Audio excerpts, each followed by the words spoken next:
Okay, here we are. Hello and welcome to Sunday morning chatting. Actually, I might make that a thing cuz I was doing some thinking in the throne room, and I don't know, I kind of like a Sunday morning, just relaxing, easygoing, drinking some, well, I don't drink coffee, so we'll say some hot chocolate and just hanging out and relaxing. And I started off with a little bit of jazz music because I like jazz and I think it's very relaxing and cool to hear Sunday mornings. But yeah, so no one has popped in yet. Hopefully, someone shows up and I'm not an idiot and just speaking to myself all day. Which, I guess I kind of speak to myself all day to begin with. So, what's the big difference? Anyway, hope everyone is doing good, and whoever will hear this part later on, most likely. Let's see. All systems are rolling. The cat is taking her morning nap, and yeah, we are good to go. Awesome. So, I might have a little jazz playing at the start of everything just to, get some type of sound playing and flowing and all that. Maybe. I don't know. Let's see. Dun, dun, dun, dun, dun, dun, dun, dun, dun. Anyway, oh look, someone already liked the video. I have no idea who that was who liked it, but thank you. I appreciate it. Likes go a long way. And yeah, so what did I title this? I titled Chatting About Magic. That's right. So, oh, I meant to put and doing some tarot pulls as well, but oh well. Um, yeah, so last night, for whatever reason, I was just in a mood to learn about various forms of magic. And this actually stems from something that was said, oh, I can't remember how many months ago now, but maybe 2 months ago, maybe even less than that. And it comes from Anima Nora and Mr. Malice. Anima was on the Malice experience, and they were talking about rituals. I want to say, I can't remember exactly, but I want to say they were talking about rituals and maybe even ceremonies. And Anima made the comment to Malice saying that, oh, it sounds like high magic. It sounds like you're doing high magic. And at the time, I didn't think anything of it. I just thought, high magic. Oh, wow. What is that? Something artsy tartsy that elves do or something like that. So that's where my mind went originally, because I never heard the concept of high magic before. And, it's okay if you haven't heard of stuff before. If it sticks with you, look into it, read about it, learn about it. If, something that sticks and it won't go away. Anywho, I just last night, for whatever reason, I decided to look into it because I'm reading a couple other books for future reviews and everything, and they're on chaos magic. And I saw the concept of high magic again. I was like, what is this? Okay, evidently there's something to this, and it's not just hoity-toity magic. And to my surprise, actually, some of it is hoity-toity magic. When I was doing the research, and which I have a lot more research to do, reading, understanding, but the little I did last night from a few people who practice and was going over it, they said that aristocrats used to or still do high magic. And basically high magic is ceremonious rituals, very focused, and it is a, what they call it, a transmutation of spirit, so to speak. It is trying to reach a higher level of spiritual consciousness, awareness, and you do that through rituals and ceremonies, and also, you're bringing in or contacting what some would consider higher beings or deities or whatnot, and even the higher self, which might be, the grand angel or the grand demon or something like that. And a good example of people who brought higher or high magic into popularity would be the Golden Dawn, so Aleister Crowley's former crew.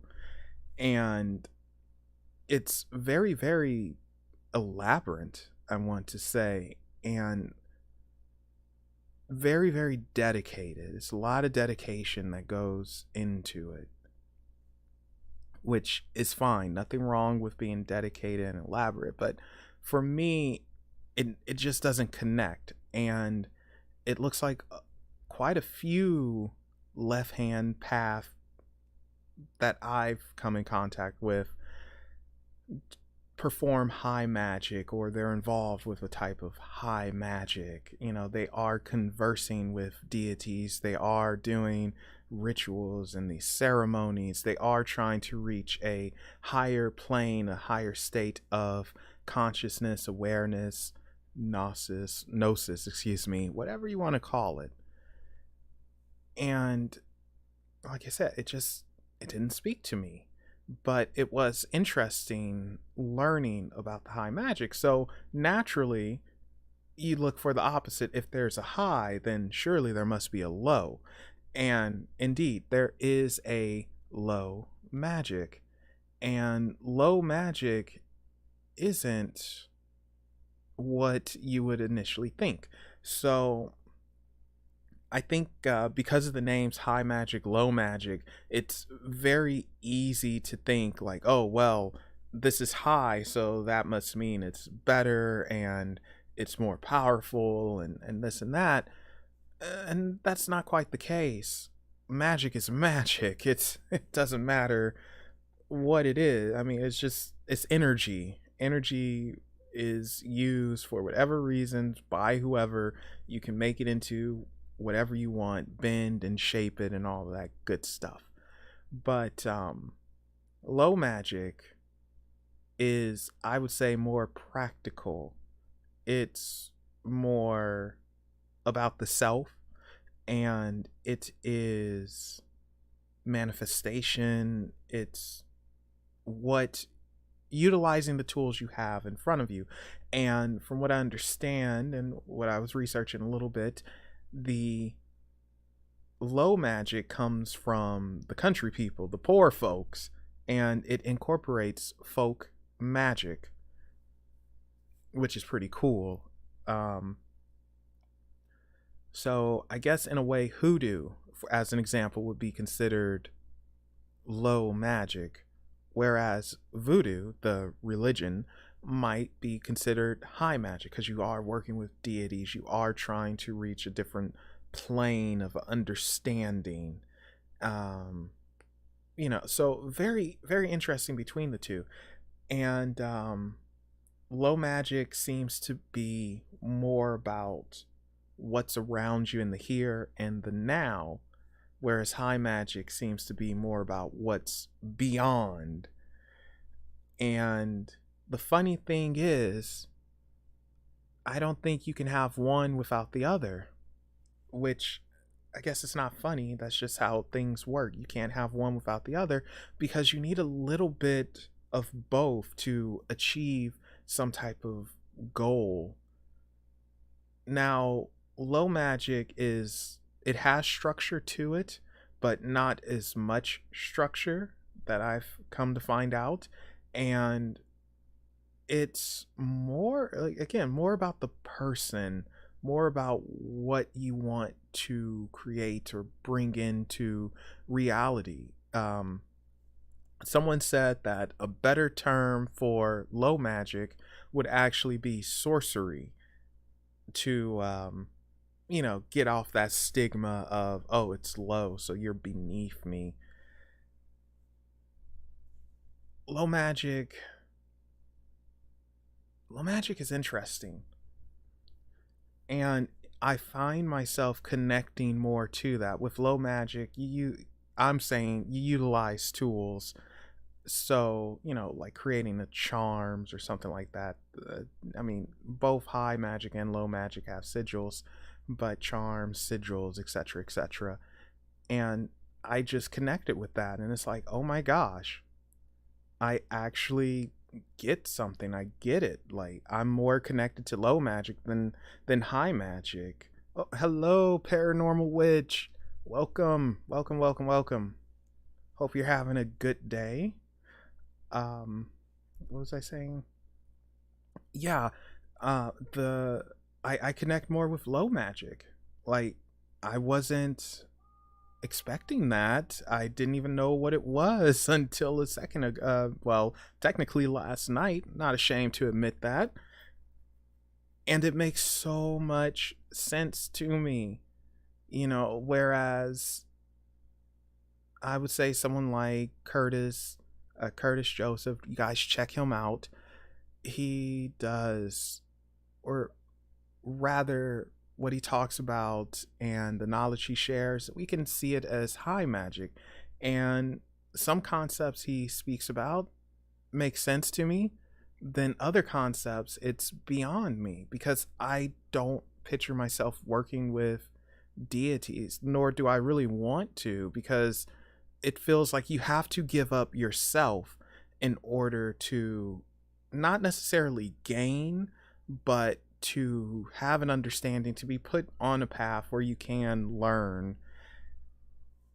And I don't want that. I don't feel I need that. Like, I don't know. And it also feels like I have less control, and it's very rigorous with the learning you have to do, and setting this up right, setting that up right. And I don't think that's always necessary.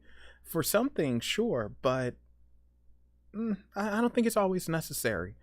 And I feel more practical, in your face, you can physically touch approaches are a bit better. For me, anyway. Like, for someone else, it's different. Everyone is different. We have to find what works best for us, whatever that may be.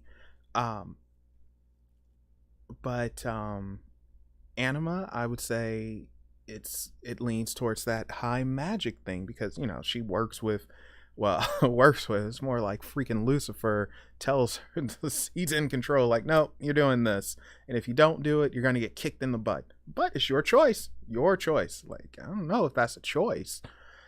But she seems more like on the high magic side, and or that might be the primarily prime foundation. um where with Bonnie, interestingly enough, I see a transition with her. I would say that she started off on the low magic and is transitioning to the high magic. I want to say, Mr. Malice, I can definitely see where the high magic practices would come into play. He's very, very vigorous with his ceremonies, his rituals, his beliefs. That stuff is no joke. And that's the thing about high magic. You're supposed to take it seriously. You have to take it seriously. And it's not just like talking to this deity, talking to that deity, here, do that. No, this is your life, man. You're literally giving yourself, a piece of yourself, to them in return for understanding and to perhaps transform yourself. Whereas with low magic, I believe it comes from the self. I believe that's the mastery. It's not necessarily wanting to. All right, let me put it this way. I think this will be a better example. With low magic, you're the lone wolf. you're a lone wolf. You learn from yourself, from within. I believe that is more so true gnosis. As Curtis would say, gnosis comes from within. It comes from yourself. And low magic, I believe you're learning that and it comes from yourself. Whereas with high magic, I believe that you've learned the gnosis. It's still coming from you, but you're adding more to it. You're getting the concepts and of the universe. You're getting the concepts from these deities, from these beings, thousands, maybe millions, hundreds of thousands of years old. I don't know. And adding on to it. It's an evolution of the gnosis. And it's funny because again, it goes back to you can't have one without the other. If gnosis comes from yourself, well, how do you get in contact with yourself? Well, with high magic, that's part of it. It is understanding yourself, getting in contact with your higher self, and downloading that information that we already know, that's already within us. And I guess we switch back to low magic to where you have that information. Now let's put it into practical use. So it's almost like theoretical and I'll say this: conceptual and practical. You have the concepts with high magic and you're learning more and more and more, and now you are invoking these deities, because that's also part of it. You're invoking deities, learning from them, gaining knowledge. Perhaps your spirit is reaching out and transforming into something like them, versus obtaining that knowledge and now putting it into practical use for yourself or maybe for someone else. Doesn't matter. So it's just a really cool thing. And Paranormal Witch, I would say, yeah, it's very normal to struggle on your spiritual journey, because when it comes to spirituality, when it comes to journeys in general, they're never easy, because you're seeking out something that is either going to be a brand new experience, something you've lost, or you just want to gain an understanding. You can't ever understand anything without struggle and breaking a few eggs. And if you're seeking something new, that means you have to, oh gosh, you have to go through the ringer. And if you're seeking something you've lost, then it's almost like a piece of you isn't there, so you're following a calling. But yeah, I would definitely say that it is normal to have a struggle. I would worry if there wasn't a struggle on your journey, because that would mean, like, where are you journeying to? Are you really on a spiritual journey, or is it something you're just saying just to say it? So struggle is all part of it. And I've said this many times, and I've made note of this too. For whatever reason, when it comes to the paranormal or the supernatural, the occult, every single person who practices it seems to have some type of hardship or struggle in their life that they have to overcome, and maybe that's part of it. So yeah. Ooh, what was that? Oh wow, it's windy outside. Good lord, I think my door almost blew open. Oh wow. Anyway, the struggle is part of it. It's just how it is. Well, when you start feeling distracted and lost, that's when you take a step back. You take a step back and you reevaluate things, and you have to ask, okay, what reasons am I doing this for? What am I seeking, or what is calling out to me? And it's okay to take breaks from it. I mean, it's nothing to be worried about, but it's okay to just take a step back and really give yourself a talking to, and think, like, okay, why am I doing this? It's all right to ask why. There's nothing wrong with that. I think everyone has at one point or another. Like, what am I going to get out of this? If anything, do I want anything from this?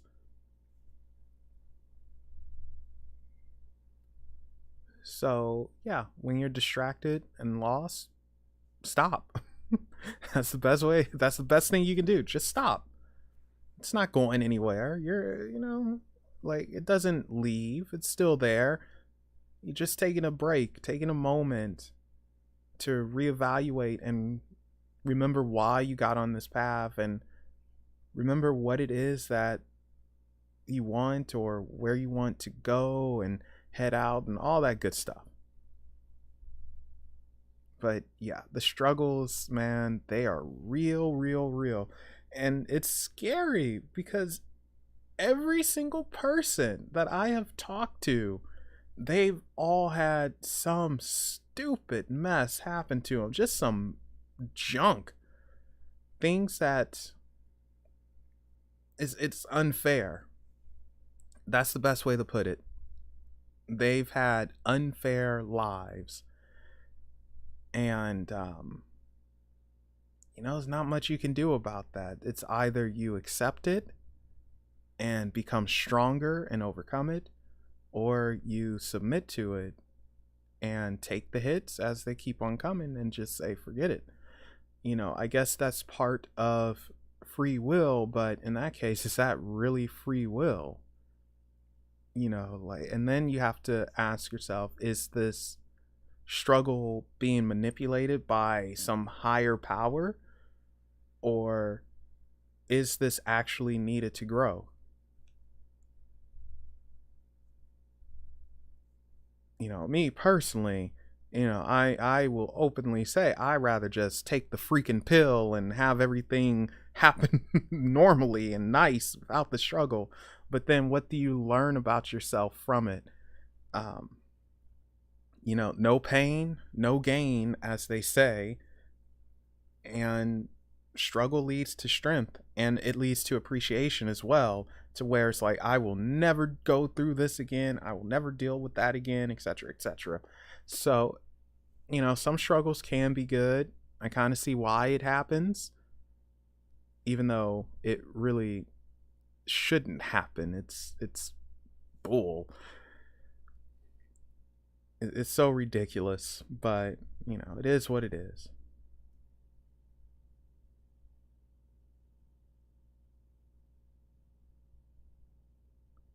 Love.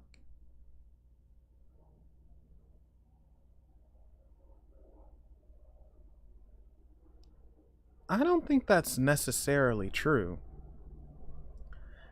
Like, that's fine. People say a lot of stuff, but what speaks to you? If you like candle magic, if that's your calling, if that's what speaks to you, that's what you vibe with, then that's your thing. You don't have to move on to something else if you don't want to. I mean, I wouldn't listen to someone saying, "Oh, you got to do this and this so you could gain more." No, you don't. I mean, yes, it is good stepping out of your comfort zone so you can have so you can gain some knowledge in something else. But if you're comfortable with candle magic and it speaks to you, definitely do it. That's your thing. Um Lady Rhea, she is in New York. She's, oh gosh, I think she's in her 70s now. Her whole thing is candle magic. She's been doing it for decades. She's a witch and she's very powerful, very awesome. And she still does candle magic and a few other things, but candle magic is primarily her main thing. And she does sigils within the candles, or she'll mold them a certain way and this and that. So yeah, I wouldn't listen to other people sometimes. It's like, well, okay, this is fine for you, but maybe not for me, or maybe this is fine for me, but maybe not for you. It all depends on what is it that you want to do, what do you want to achieve. Itchy foot, itchy foot. There we go.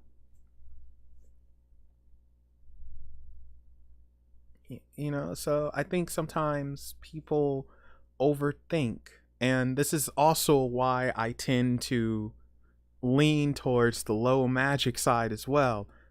It's more about emotional and intuition practicing. So it's like trust your emotions, trust your instincts, or intuition, and put that into it rather than study, which again there is studying to it. There are bits and pieces of high and low magic in each other, and it as it should be, because again you can't have one without the other. They're both needed to be complete, to be whole, and you can go from one to the next. But I do believe that with the low magic end of things, it's just more practical. Like, I don't know, like I said, I feel that I'm biased. I know I'm biased because it speaks to me more. I have a question.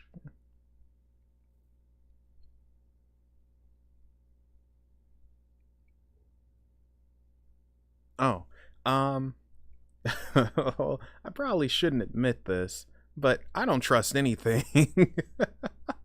I believe you should take everything with a grain of salt, because when it comes to pendulum stuff, it's very easy to put your own energy into it and get your own the answers that you actually want. So I don't really trust anything 100%. But saying that, yeah, I do believe that I am speaking to my guides, and every now and then something else will pop up, but it's usually for other people. Um, well, yeah, I don't trust 100%. I think it's crazy to trust anything 100%. You just don't do that. Where is my pendulum actually? We'll do a little test here. Oh, gotta reach.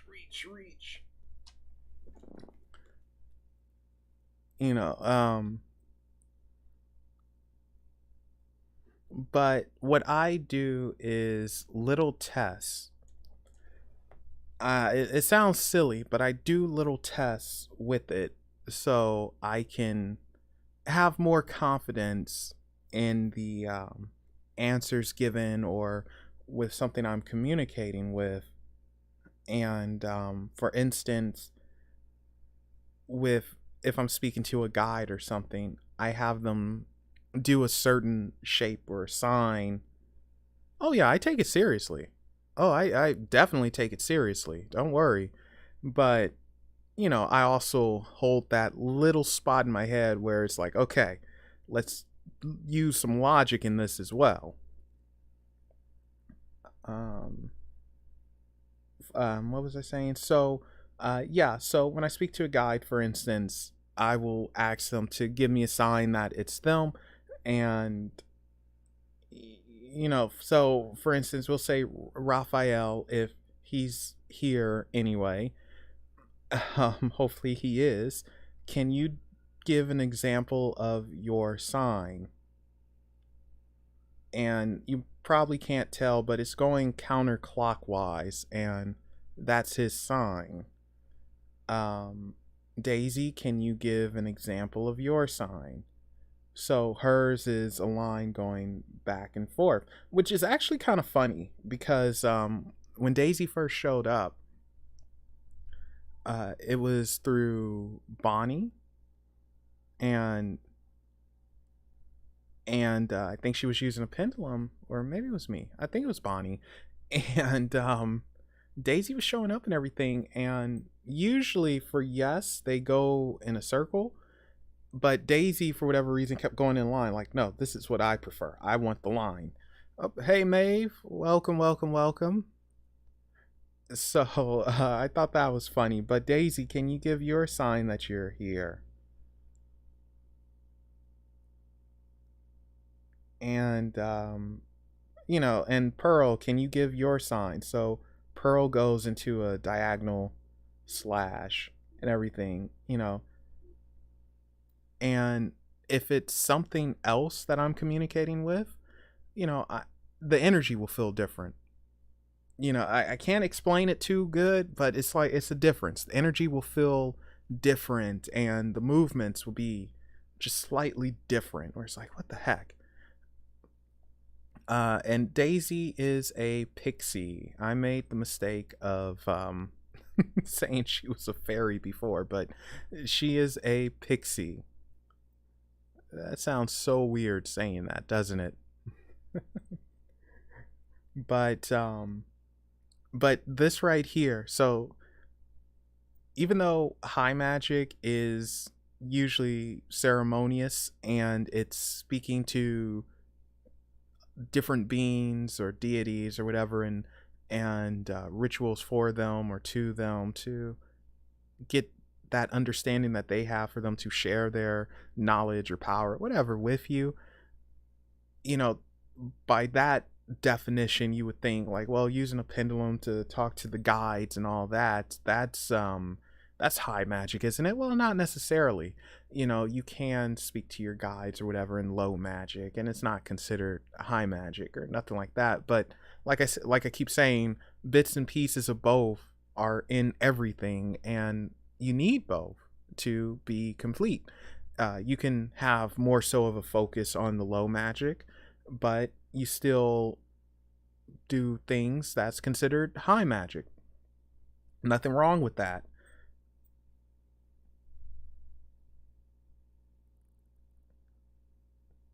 Just quickly reading chat. Um, it's really, really, really interesting and just something to take into consideration. And I feel like such a goof for not realizing, like, oh, high magic, low magic isn't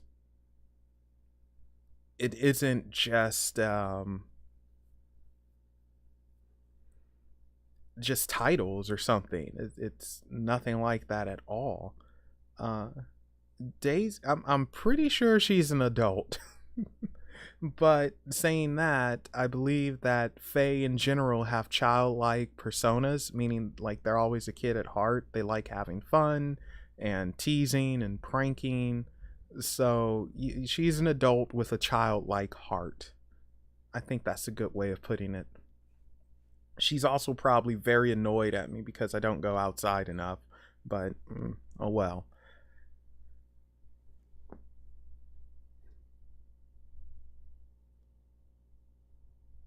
Now, whoa, what the heck? What happened?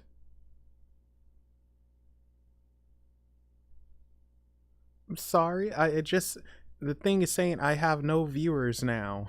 Oh, YouTube, you're drunk. Well, I can be an outdoor person, but it has to be the right outdoors. I don't know if that makes sense or not, but I don't like being around people. I have a little bit of social anxiety, but I enjoy walks through the park or things with a lot of trees and stuff like that. I like gardens. I like forest areas. Don't like mountains. I don't do the hiking. No. But yeah, so it depends on the outdoors. I'm currently in the concrete jungle. This is no. I can't go outdoors over here. It's too dangerous, unfortunately. And I took this virus very, very, very seriously. So yeah. Oh no. That's weird. Pearl is not a goddess, or at least she says she isn't. Um, I mean, I suppose from certain points of view, we could consider her one, but no, she will just say that she is a queen and she relates to the empress. And queen is more of a title than anything, but no, she's not a goddess. Definitely not a goddess. Um, Now, in between high magic, low magic, let's throw in chaos magic. Oh boy, chaos magic is interesting because I can relate to chaos magic as well, because not as structured, and I've come to find out that I prefer things less, with a little bit less structure and more focus on the self, and using your own power, your own energy to bring forth. And and I wish I knew how to explain this part better, because people take it the wrong way, and I really wish I knew how to explain it better. But I I see myself as an equal to beings that are here. I guess you could say some helping us raise our vibrations, if you want to go that route, or our spirituality, or our energy, whatever. I see myself as equal to them, and that's partially why I don't want to take instructions from them, because I want to walk with them, or walk with them side by side, and I refuse to hand my power over to them. Now, I understand if it's a type of apprentice relationship where you're gaining knowledge that way, but from what I can tell, a lot of times it's not that apprentice relationship, or if it is, the apprentice never challenges. And I find that I take issue with that, because I truly do think that we are equal to all these beings that are out there. It's just we're living a physical life for whatever reason. And some of the beings I believe that we created, whether it be through individual thought or group thought and energy, I believe we created some of them. I mean, I get that that's an American Gods type of thinking. I think that's a good way of putting it in the modern age. But I do think that we are creators in our own right. It's just we forgot that.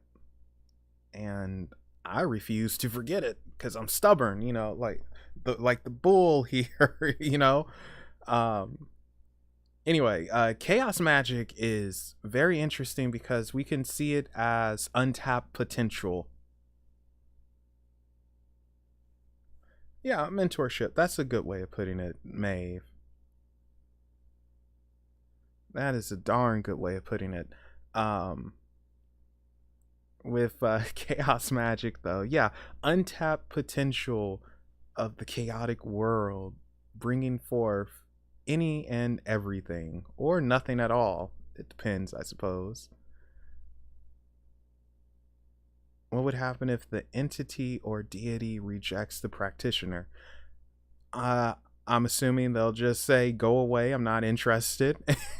And that would be that. I don't think too much would happen unless you keep bugging them and bugging them. But even then, probably nothing. What happens if you reject someone? You just tell them to go away. I'm not interested.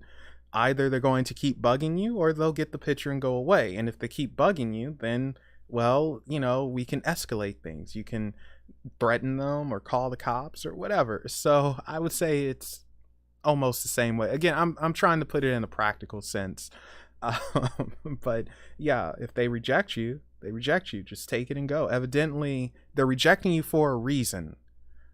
And that's what you have to keep in mind. What is that reason? Well, our energies don't match, or, you wouldn't listen, or maybe I can't teach you anything. You have nothing you can learn from me. You already know it, or that's not your path in this life, So I would say that if you're rejected, think about the reasons why you're rejected, and don't worry so much about how they reject you or what they do to reject you and all that. Think about why are you rejected, and that will probably put you on a different path, probably a better path. You never know.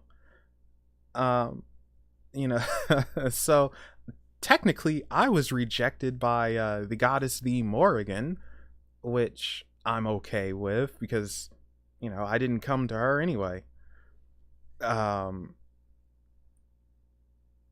she because again, freaking Bonnie, she decided to pay me a little visit, and yeah, she rejected me like that, even though I wouldn't have done anything even if she didn't. But um and the reasoning is we don't match. You know, I wouldn't listen to her, and we both get attitudes because when it comes to the goddess the Morrigan, you freaking listen. You know, she's very much a mother, and I wouldn't. I'd be like, no, I don't want to do that. Leave me alone. You know, and then she'll go into her warrior form and scream, and my head would blow up. So, you know, and then I would be a spirit, and I would get very mad and angry fist her, and she'll just snap her fingers, and then I don't know, I'm in Timbuktu. So, but it happens. You know, we're not supposed to work with every freaking thing under the sun, nor should we. I mean, that's insane. Sometimes things just don't speak to us, which I laugh when certain people will use the super psychic as an example, says like, "Oh yes, I'm running around with Jesus." Like, okay. "Oh yes, I'm fighting demons with angels and Archangel Michael." Like, really? And and now I'm working with Horus. Like, really? Horus? Of Horus. And oh yes, and then I was dealing with Anubis. Anubis, really? I've heard stories about Anubis, and Horus, I mean, excuse me, Anubis is not one to toy with. He's very serious and get to the point. Same with Horus. Like, you know, Horus is a freaking solar deity. These things are not weak. They're very powerful. They don't want their time wasted. But yeah, I don't know how she's doing it. I don't know. I mean, it's all in her head. Horus is an Egyptian god. He's the son of Osiris and Isis. And I should say Horus the child, not Horus the elder. There are two Horuses. But anyway, Horus is a solar deity, and he fought Set. Set or Seth is a little bit like the boogeyman in some ways, but he is an Egyptian desert god, brother of Osiris. He killed Osiris. Actually, that's part of a very good story. Um, I don't know if you heard of this movie called Gods of Egypt, but it's based off the mythology of Horus versus Set. Uh, and it had real life things as well, because it's the unification of northern Egypt and southern Egypt, and how they became one. And but they said that, well, yeah, I mean, the movie's it's a movie. I won't say it's bad, but I can't say it's extraordinary good. But anyway, yeah, I think they said Horus won, or it was a stalemate or something like that, because I think Raw intervened and said, "All right, stop this, guys." But it was the unification of northern and southern, the northern kingdom, southern kingdom. So, anyway, um, let's see, how does it go? Set was jealous of Osiris, and he, and I'm giving you just the quick version of this, and Set killed his brother. He killed Osiris, chopped him up into 13 pieces, threw them all over the place, and left it at that. And so he can have power over Egypt. You know, it's like, no, it's me. I'm the man. Because I guess you could see Osiris a little bit as the people's champ. Um, well, this wasn't a good thing. So Isis hid their child, Horus, and I think he hit him with Thoth. I want to say it was either Thoth or someone else. Maeve will probably know, but Horus was hidden away from Osiris, and this kind of sounds like the Jesus story, which is why I correlate Horus, Jesus, and Hercules together. I believe they have some type of weird connection. I mean, I'm not a believer in Jesus, but I do think he's inspired by Hercules and Horus. But anyway, um, yeah, so Isis sets off on this grand journey to find the pieces of her husband and put them back together. And she finds all the pieces except for one, and that's quite possibly the most important piece, and that's his Johnson. Um, and unfortunately, it was apparently thrown in the Nile and a catfish ate it or something like that. And that's supposed to be, you don't eat catfish because they're disgusting creatures because they ate the wiener of Osiris, something like that. And they erected the Victorian monument in honor of his Johnson and all of that. Really fun stories. But anyway, with all the pieces together, Isis, and she was a magician. She used magic, so she was a sorceress. She did her thing and brought him back to life, and he took over for Anubis as lord of the underworld, so to speak. He's there when you're getting judged and seeing if your heart is heavier or lighter than the feather. So Horus comes of age and he's been trained and everything, and he's PO'd and he wants to avenge his father. And he finds Set and they duke it out. They go at it. And the fight is a fight for the ages. Neither stopping until someone gets killed. I believe Seth, he gouged out Horus's eye. And there's another story that says that, again, different mythologies, different stories, different areas, but it said that the sun is the eye of Horus and the moon is his other eye, and it's not as strong because it was gouged out. It was damaged by Seth. That's just one thing. And then, of course, everyone knows that, no, Ra's the sun deity, and he's in his flaming chariot and going over the earth or whatever. But anyway, so they're fighting, and technically Horus wins, but Ra comes down and he says, all right, you guys, you have to stop this. You need to stop this right now, because the other gods were complaining. They're like, they're going to destroy everything if they don't stop. And Seth was banished he was already in the desert, but he was more banished to the desert.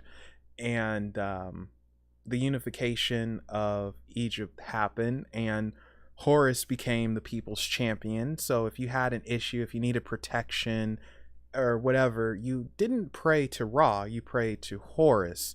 Ra is a creator god, and a very selfish one at that. Whereas Horus, he is the people's champion. He will be there, but don't waste his time because he has a temper himself. And yeah, so anyway, just look it up. It's really a good story, and I like to say that that's actually the original Holy Trinity of the Father, Son, and Holy Spirit in a weird way. I mean, technically it's not Father, Son, Holy Spirit, but it is Mother, Father, Son, and it's a rebirth that happens. Oh, hello, Noella. Welcome, welcome, welcome. Hopefully your Sunday is going good. So yeah, Odin is missing an eye, but Odin's eye is missing for a very different reason. He sacrificed his eye so he can gain all the knowledge in the world and wisdom and all that good stuff, which is interesting because someone I heard this, it's kind of a joke, but at the same time it makes a lot of sense too. And someone asks, would you sacrifice your eye for all the knowledge and wisdom in the world? And the person without hesitation said, yeah. That would be no problem. I'd sacrifice just about anything for all of that. And they asked him why. I mean, that's pretty heavy. And he said, well, if I have all the knowledge and wisdom in the world, then clearly I'm wise enough to use the knowledge I've gained to to replace my eye. So I thought that was very interesting. It's like, huh, it's actually quite smart. God darn it.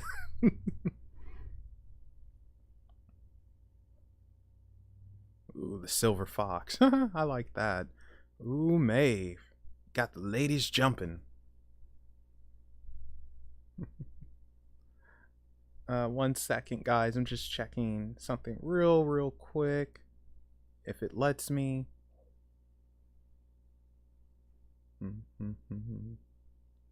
So I'm thinking about doing a Sunday morning chat. Like maybe not every Sunday or every other Sunday, but I'm thinking about making this a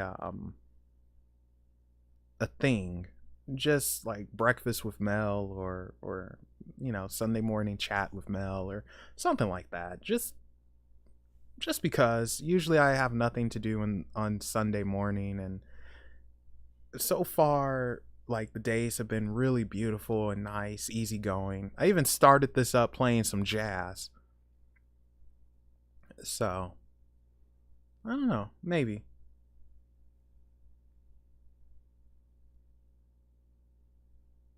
Wait a second, wasn't I supposed to be talking about chaos magic? Pretty sure I was.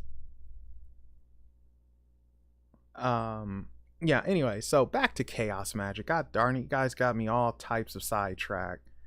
So as most of you know, chaos magic, it originated in the 1970s.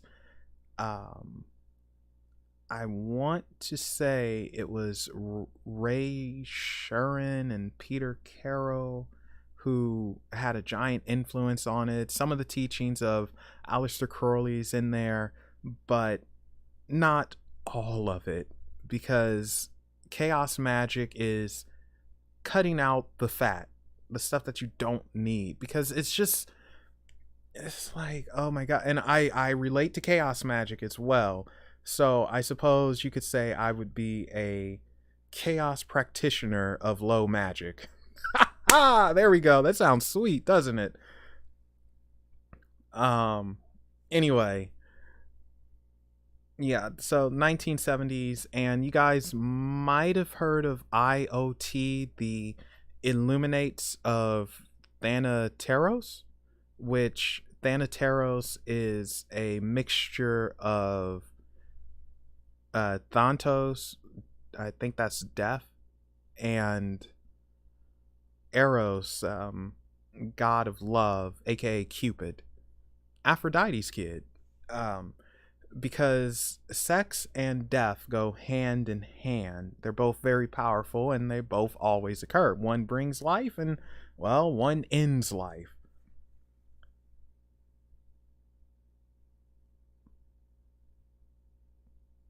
Yeah, I think we're all kind of like that from time to time, Maeve. But oh, hey Jay, welcome. I lost my train of thought again. Good lord, I'm turning into Curtis. I love it when he loses his train of thought. He just like, God darn it, grr, lost it. Come on back, come back. But chaos magic isn't necessarily chaos. I feel that chaos is like someone was saying from something else, untapped potential. It just needs to be organized for manifestation, for bringing out what you already have. And it is more practical, which I like. I like practical things. I truly don't feel you need to hey-ya, hey-ya, hey-ya, hey-ya, hey-ya, hey-ya. I don't think you need all that. And that's the thing about high magic that I've noticed. It's a lot of theatrics. And this takes me to something Anima said. And she said dark magicians or sorcerers, etc., etc., are charlatans, and they are,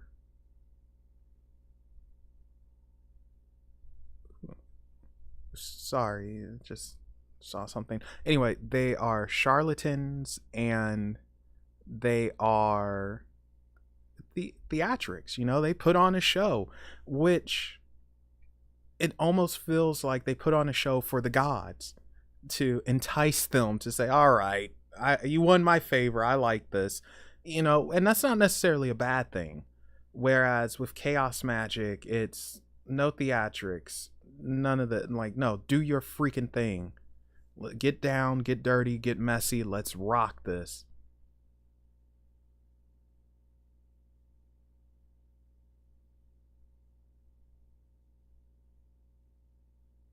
Wait.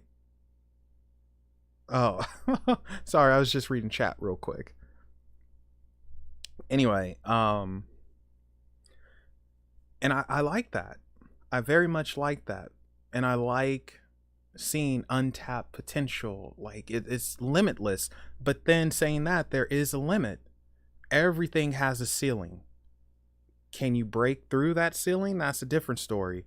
Oh, hello, Scarlett. Welcome, welcome, welcome. We're just hanging out and chatting for a bit. Um, Gosh darn it, lost my train of thought again. Oh, hello, Jenny. Welcome, welcome, welcome. Just hanging out for a bit and chatting about magic and stuff like that. Oh my gosh, I darn it, lost my thought. Come back. Someone tell me, what was I saying? Ceilings, ceilings, ceilings, something about ceilings. Oh, yes, and breaking through your limitations and all that good stuff. That's what it was. Jenny Lopez. What? Oh, Jenny. Okay, I see. All right. You confused me there for a second. I need to stop looking at chat. God darn it. Guys are distracting me. But thank you for coming in, checking out for a minute, hanging out on this beautiful Sunday morning, at least in California. Hopefully it's beautiful wherever you guys are at, and everyone is enjoying and relaxing, eating something good, drinking some coffee, I guess, or hot chocolate in my case, or really lemonade and ginger ale. But how do we break through that? That's interesting that you say it's trauma, Scarlet.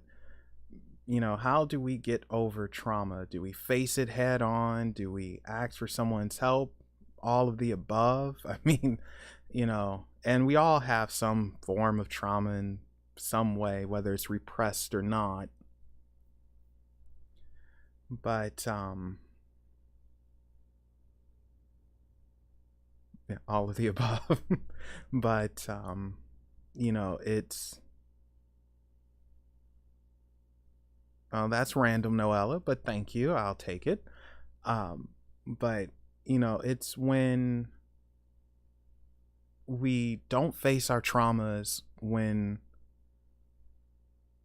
we just stop and let it rule us. I think that's when we start defeating ourselves, and we never go anywhere. Paranormal Witch said earlier that she's struggling on the path of spirituality and just trying to find her way and all that. And I normally say, spirituality, that path is just rough. It's a hard path, and I think it's supposed to be struggles because, oh, hello, doll. Oh, you changed your name again. I think it's supposed to be struggles because you have to see how strong you are. Mind you, this is just my opinion. I think everyone views things differently. But I do think we have to see our inner strength. We have to see how strong we actually are so we can push on. And do we continue, or do we quit, let it beat us down? Or maybe you're satisfied with where you are. It depends, I guess, on the person. Sometimes people they say, oh, Melvin, you need to do this, you need to do that, and gain this spirituality and that spirituality. And I try to tell folks, no, I'm not interested. Bonnie jokes around with me and like, you're just scared. And it's like, no, it has nothing to do with being scared. Not at all. It has to do with me not being interested. And I think that's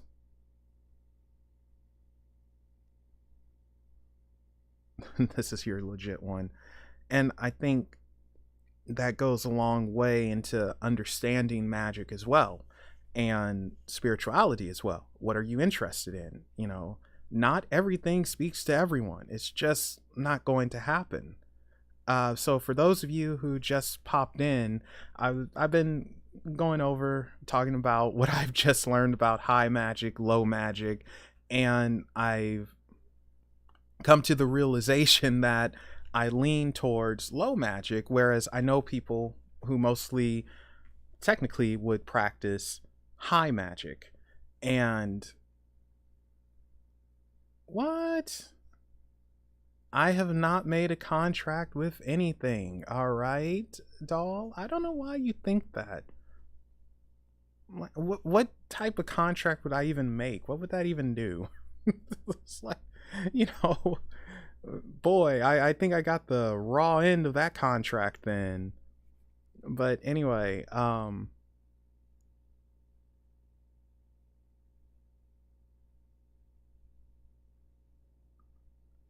was I saying? Oh yes, I've learned that I lean towards low magic, and and someone said like it's probably the Crimson Taurus. Really? Get out of here. It's probably best not to call it low magic because people get the wrong idea and they think, oh, because it's high it's better than, and this is low. But someone's called it sorcery. Low magic is more like sorcery, which I'm not explaining it the way he did, but it made sense if you listen to him. Who knows, I might link that video because it's a very good explanation on high magic, low magic, or high magic, sorcery, whatever you want to call it. Magic is magic, though. In the end, it depends on who's utilizing it and for what reasons, what's their intent. Just like when people say, oh, well, this is good magic and this is bad magic. Well, not really. I mean, it's energy that we can freely form and use. And how you mold that energy is very dependent on what you want to do with it and how you see it. If you want to be Billy Bad Goat and try and hex someone and all that, then you're utilizing that magic in that way. I mean, we can look at it and say, oh, this is bad, but we also should probably look into the reasoning for it. What's your reason? And that's something I've noticed in the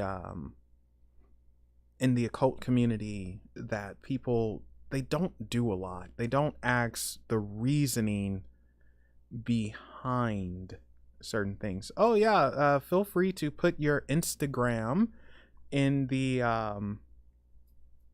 chat if you want. I think I have links allowed on, and if not, you could just say it and I'll put it in for you. Now, what was I saying? God darn it, you guys made me lose my train of thought. Oh, reasoning. Yes, I think reasoning goes a long way. And I think we are so quick to jump on a train without understanding the reasons behind something. Are they good reasons? Are they bad reasons? Are they stupid, petty, etc., etc.? Everyone has their reason, and that affects the magic that we do. And I think it goes a long way. So understanding reasoning and all that. And you guys are getting me thinking now. Gosh darn it. And now I got Maroon 5 in my head. Oh, hello, Ireland. Welcome, welcome, welcome. So thank you for joining. This is a stupid question, but Ireland, are you actually from Ireland? Very dumb question. I realize this because your name, but I'm just curious. It's a genuine curiosity. And if you're not from Ireland and you're say from like Africa, some place in Africa, well, I will be amused and disappointed. Okay, so you are from. Okay, thank you.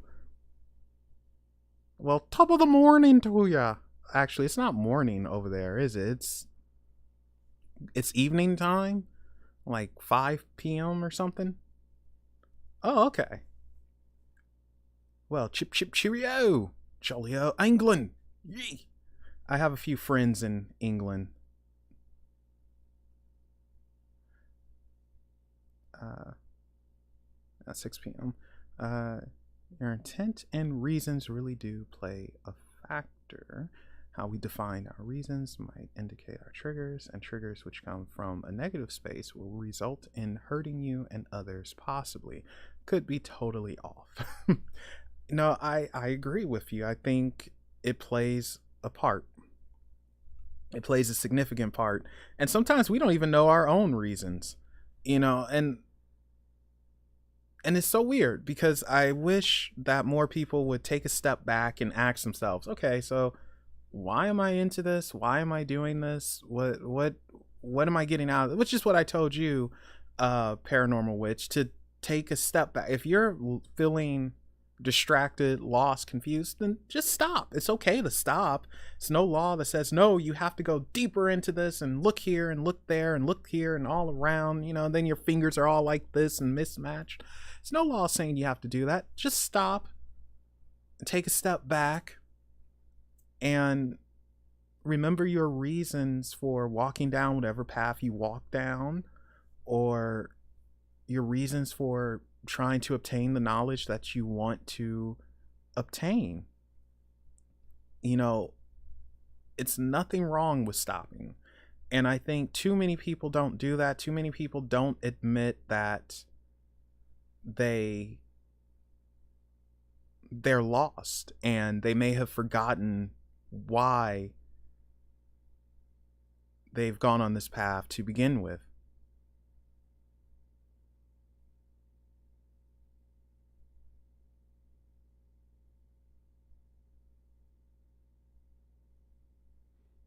Yeah. Okay, so why are we saying random numbers? Is this because you think I'm going to pull cards for you guys or something? Like, what's happening here with the random numbers? I I mean, I'm not pulling cards, at least not yet. Doll, I'm gonna time you out. You started this.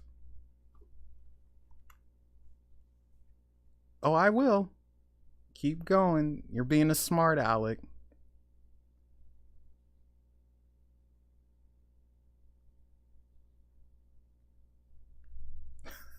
Jeez Louise. Um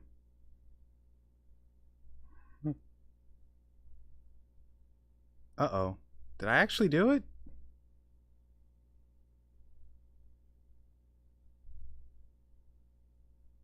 Yep. There you go. You're in the naughty room now. She'll be back in like 2 minutes or so. Yeah, 300 seconds. So, okay. Oh, truck outside. Sorry. She knows I love her. I'm just being a prick because she was being a prick.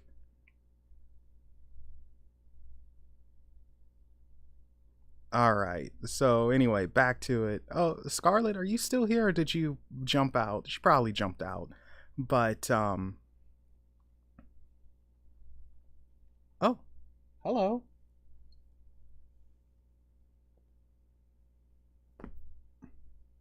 Well, Sweet Pea is joining us. So let her find her spot. Or not. You guys like her tail? You see how um, it doesn't go. It rests on her back. So anyway, all right. So yay! I have my co-host here. Anyway, what was I saying? I don't know. Doll totally threw me off. Looks like Scarlet dipped out. Gosh darn it! I wanted to ask her something. Anyway, yeah, reasoning goes a long way, and I think sometimes we have to remember our reasons, or maybe even create new reasons. Oh, okay. So, Scarlett, I do have a question, and I'm curious in your experience because, like, let's be honest, a lot of people are. It's not just an occult thing, but it's a paranormal thing in general. A lot of people who have might have some type of mental issue of some sort, they are doing things that they should not be doing. In your experience, and I'm assuming you've encountered folks who dealt with magic who shouldn't be, how do you get them to stop and take a moment to put their mental health first? I know that's a loaded question, but I'm just curious about that.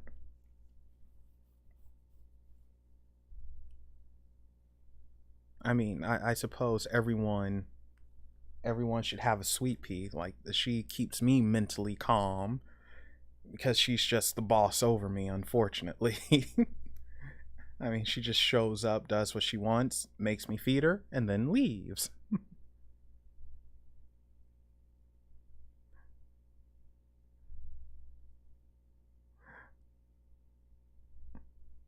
Oh, uh-oh. I might have made Doll really, really mad. I don't know if she's coming back.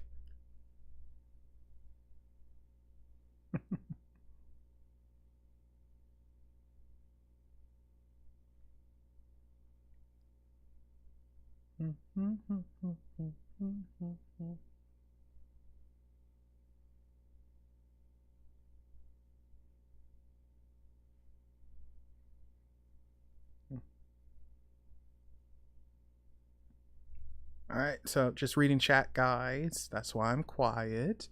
I'm usually a quiet reader.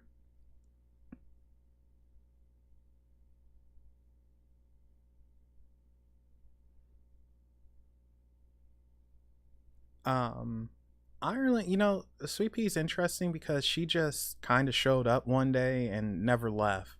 So she she adopted me.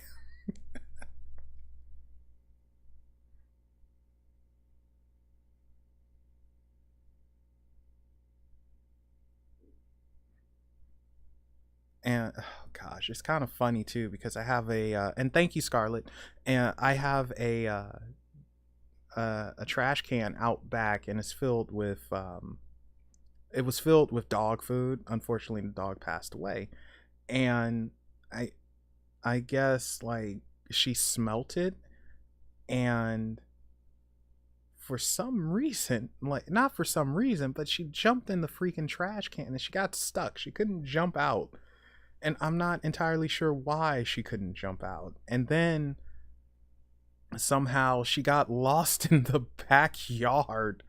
It's not a big backyard, and I just see this white fur ball running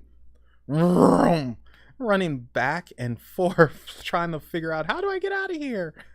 Jeez Louise. Hello, Owen. Welcome, welcome, welcome.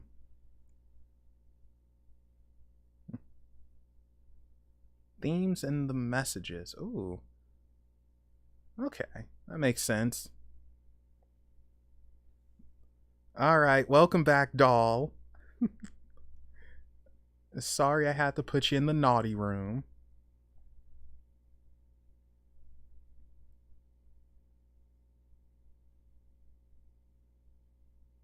Oh, themes and messages would be the indicator then.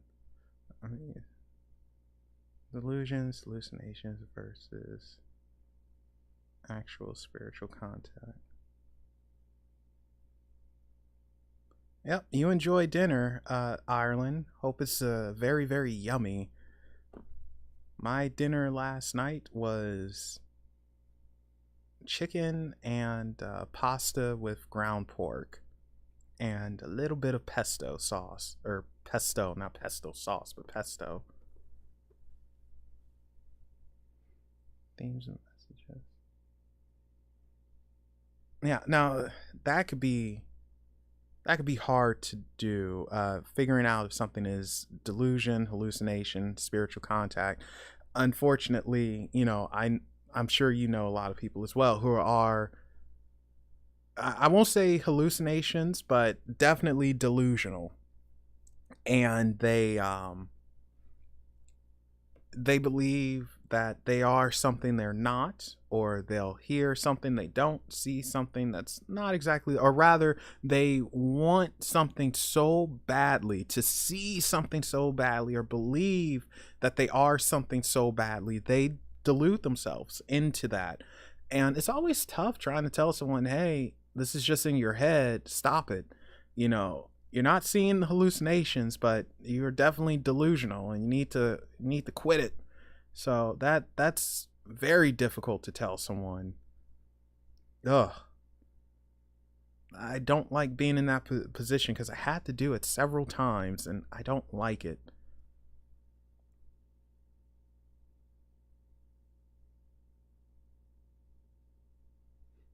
Okay, so how about we draw some cards for you fine people,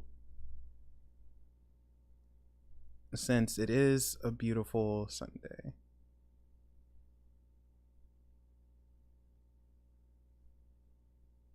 Well, that's why you're the professional, Scarlet. You see, um, no, sometimes I guess the tough love approach isn't the best. However, I will say this: it got them thinking, like, huh, maybe something is off. So, no, it's okay. But but who knows? Maybe I could get you on Unexplained one day and have a yap there. But but yeah, let's draw some cards for you fine people.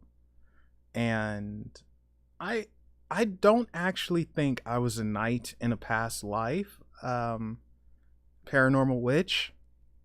I know what you're referencing, what Bonnie was saying, and I actually think that was more of a protection thing, not necessarily a past life. Only because I think sometimes we're not supposed to know our past lives. Um. Okay, so let's see. Whoever would like some cards, pull. Can you put one in the chat, please?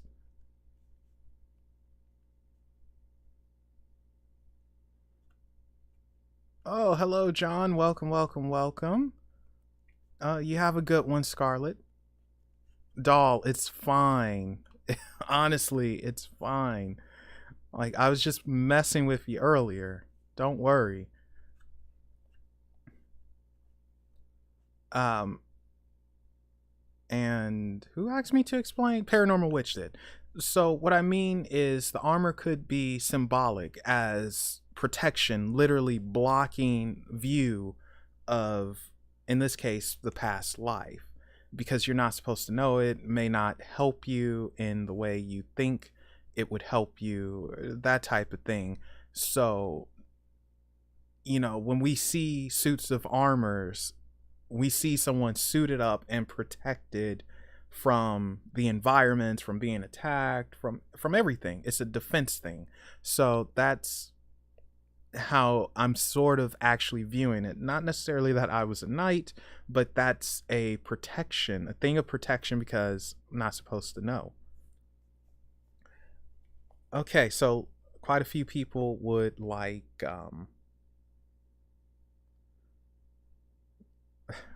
all right, there's the troll. Quite a few people like a reading. Okay, so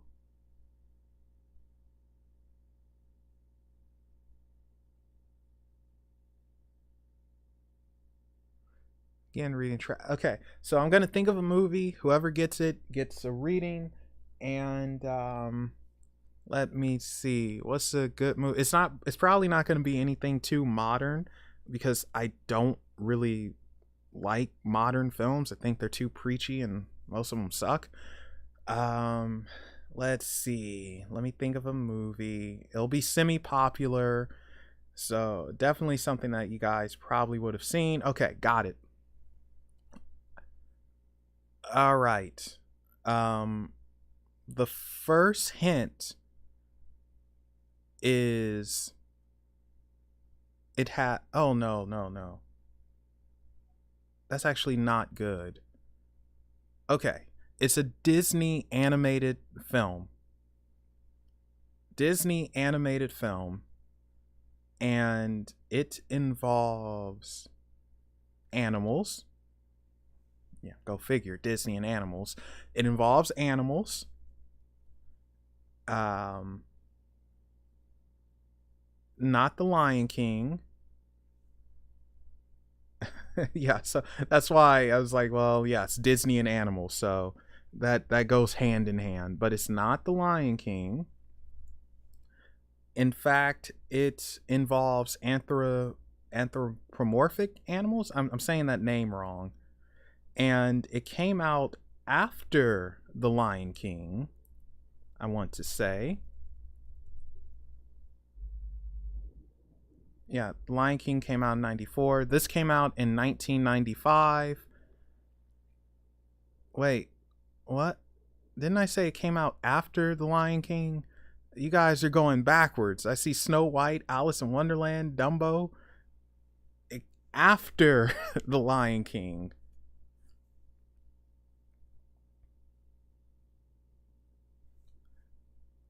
Um, it is one of my favorite Disney movies, which my absolute favorite animated movie anyway is Aladdin, but it's not Aladdin. Um, it's a musical again, Disney music. Ooh, excuse me, Disney musicals.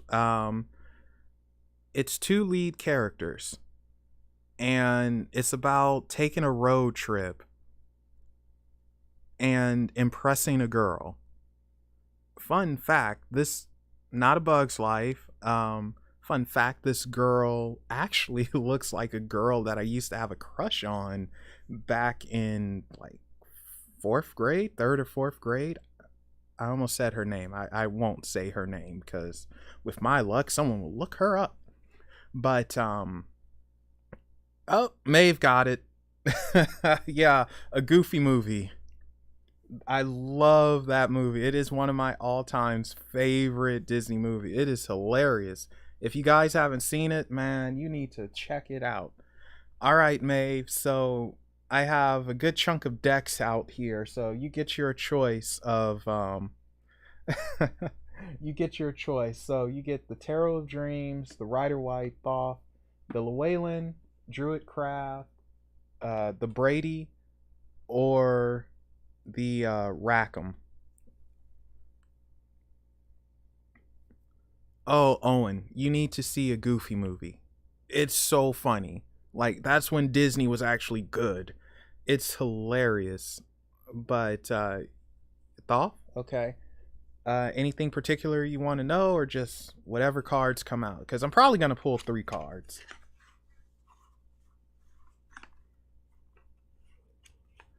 Definitely check out a Goofy movie, Owen. Whoop buddies. Whoop. So, let's see. Goofy movie is technically it's the follow up to what is it called? Goof Troop. That old cartoon show.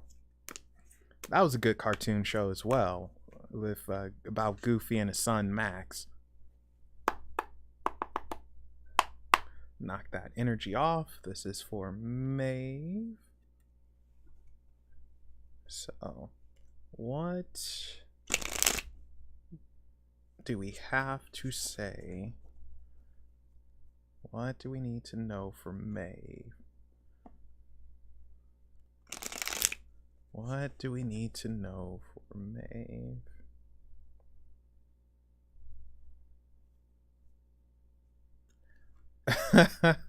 I like Disney up until, well, up until basically they got Pixar and just started to focus on the money, and it got just way too corporate. And I actually will not watch anything produced by Disney or owned by Disney anymore. Like if it's post, and I made this promise to myself, if it's post live action Aladdin, I will not watch it. Pre live action Aladdin, then I'll watch. But other than that, I'm literally boycotting any and everything Disney. Like I can't support them. I don't agree with the direction they're going. I don't agree with their movies, their TV shows. I don't like it. It's no creativity, and forget them. All right. So, you know what, Maeve? We're going to do a top, middle, and bottom.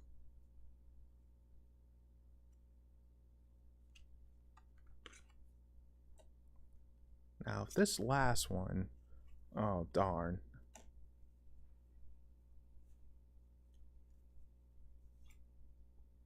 Ooh. Oh, shoot. You know what? You got 2 bonus cards here. I'm going to give you 2 bonus cards. Whoever else is interested in a reading, pick a number between, and you only have one choice. You can only pick one number. Pick a number between 1 and 1,000. All right. So we have the Prince of Wands to start off, Maeve. Fire, fire, fire. But right next to it, we have the Ace of Wands, also fire, and then 6 of Swords, not fire, but almost entanglement, science. So we got, I almost want to say, you need to reignite your passion, or at the very least, your passion has been reignited, and now it is time to go forth. It is time because the Prince of Wands is, I think, the equivalent to the King of Wands, and the King of Wands is someone who is wise. They know their mess. They can sit, observe, and absorb. And I think you're absorbing too much, and now it's time to put things into practical use. I think you've absorbed enough. I think you sat enough.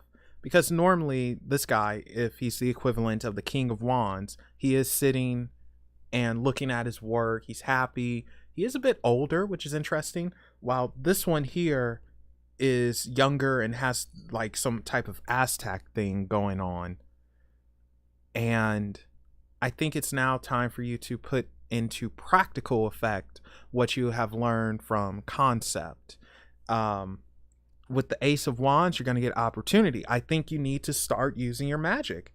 Use your magic. Do your thing.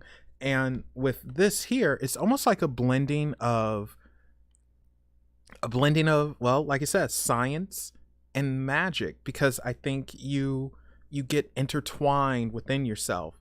But at the same time, I think you do have a clear goal. It's just now putting in practical effect and reaching that goal. Work your magic. No more sitting, no more theorizing. Make it happen now, and you will get great effects. Experiment with it, and don't worry about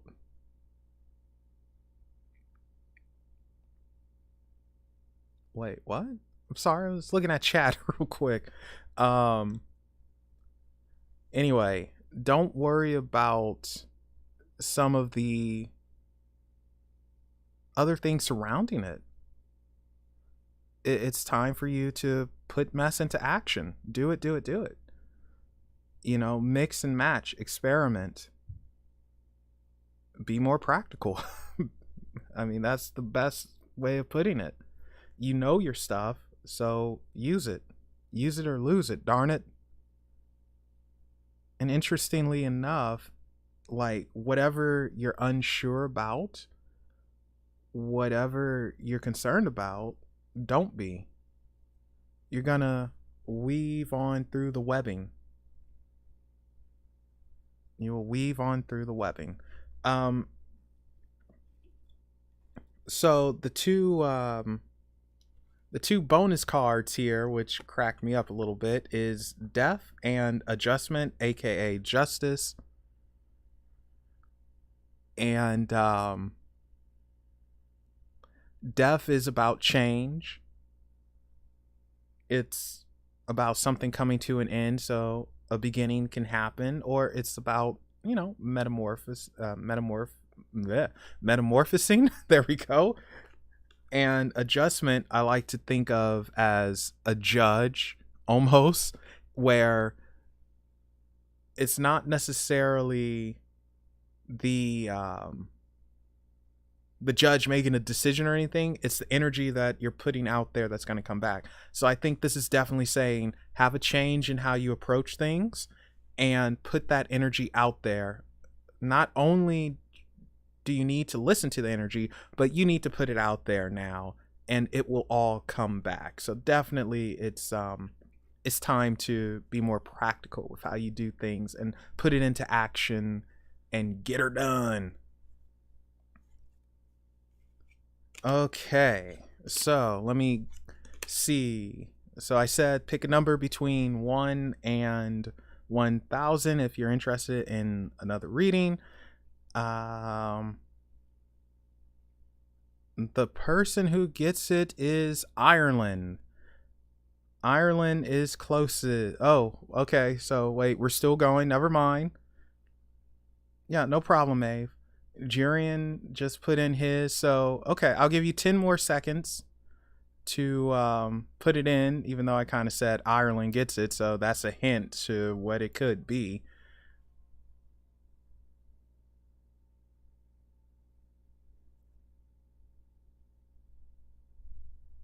You're only supposed to get one pick, by the way. And 10 seconds is up, and Ireland still gets it. No, sorry, Noella, you put that in after I said 10 seconds was up, or at least for my screen you did. But if you didn't, you would have been closest because the number I was thinking of was 750. And Ireland said, what did you say? 876.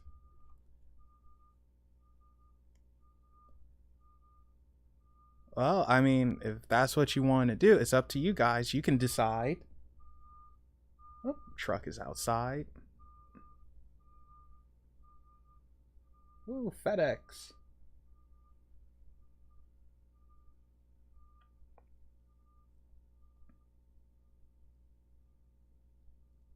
Oh, you like that?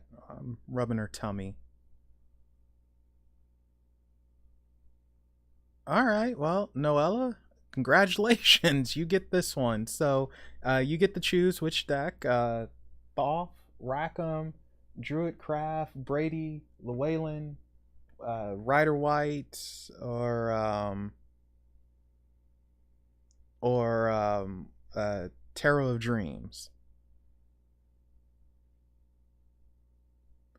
I will be checking that out a little bit later, doll. So I am very curious about it. Actually, freaking Anima, she got a song stuck in my head. It's called Snake Charmer. And boy, it's a good song. And I hate that it's stuck in my head.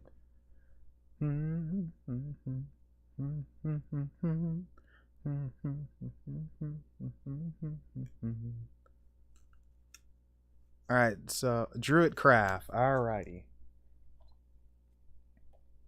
You know, Kat, you're making this harder.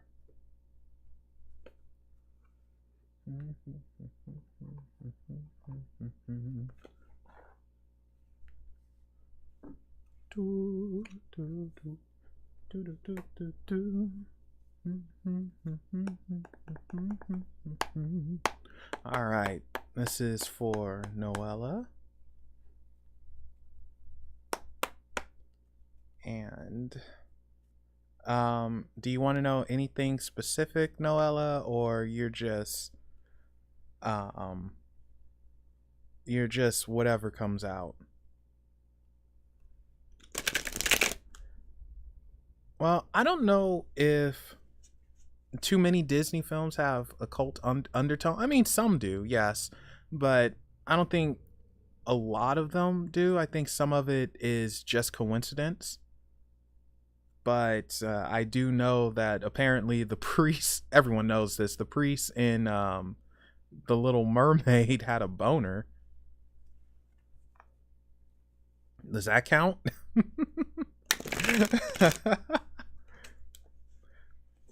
But Disney is very interesting. I know Walt, though, he was very Walt wouldn't go for, he probably wouldn't go for too much occultism, even though Fantasia says something different. Oh my gosh, especially with what's his name, Guy Ball. Give.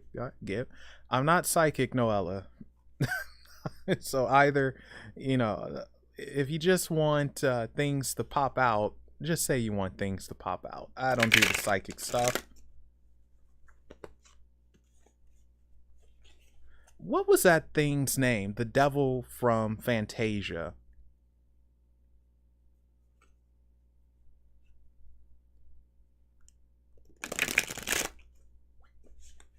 All right, we're just gonna have things pop out for you because let's see what comes out for you.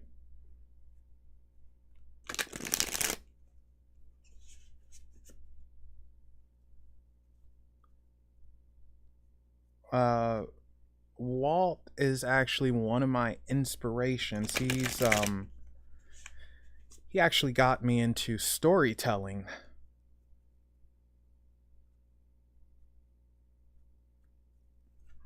I see his flaws. I think he was a little out there, but at the same time, oh gosh darn it, Noella, cards just fell out. That's always an interesting sign. But yeah, anyway, yeah, he got me into storytelling. Him and George Lucas, which ironically the two forces have combined and killed my favorite thing in the world.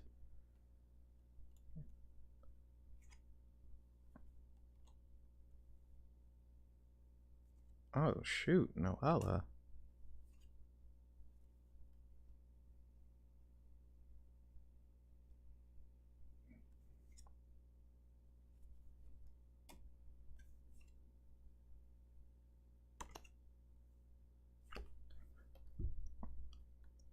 Well, this was supposed to be a quick one. Oh gosh, I didn't want to give you a full one, but you might get a full one. Um, Bottom of the deck, we have the Eight of Cups, leaving something behind. So I don't know if you feel like it's time for you to sacrifice something, and I'm using that word loosely. I don't necessarily mean you have to sacrifice something, but I do think you are contemplating leaving something behind and maybe making a change for yourself and moving on. It's almost like giving up something so you can have better, and it's almost like leaving something behind that you've worked on so you can find something else that's better suited for you, because for whatever reason this isn't working out, and it's an accomplishment. It's almost like I have to say goodbye to my accomplishment. So that's weird, but again, this is sort of movement. We have the Ten of Wands, carrying weight, carrying burden, and this is coming to an end of a journey, which it's kind of weird because on one hand, it's like you're leaving behind something, and then on the other hand, you're carrying weight on you, a lot of weight. So with wands being fire, passion, desire, I'm wondering if it's you having your hand in so many freaking places is actually draining you, and you need to leave some of it behind and drop some of that mess. Otherwise, you're not going to get anywhere. Um, but it is a weight, even though, and you're journeying though, tens are always usually an ending. So you are making it to an end destination, but you need to drop some of the weight, it feels like.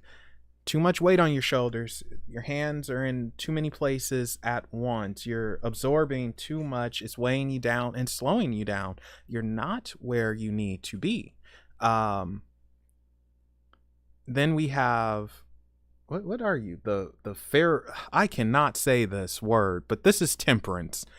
And temperance is about alchemy.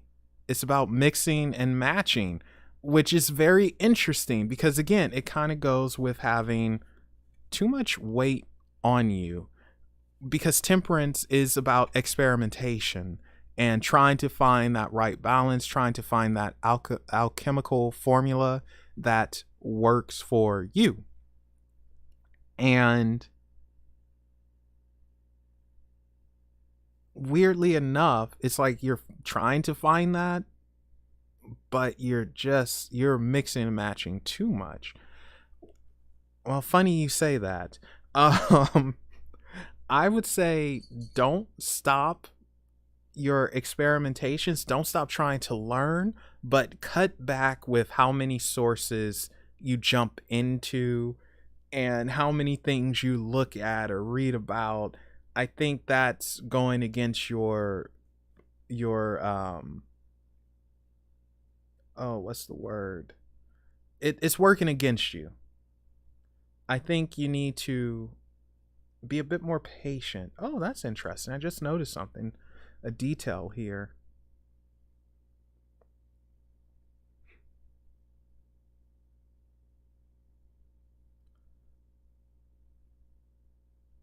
Huh. Very interesting. You know what? You are definitely heading towards a change and the end of one road. So, yeah, I think you are going to say goodbye to something, but it's going to start you off on another journey, and you need to not carry so much freaking weight on you.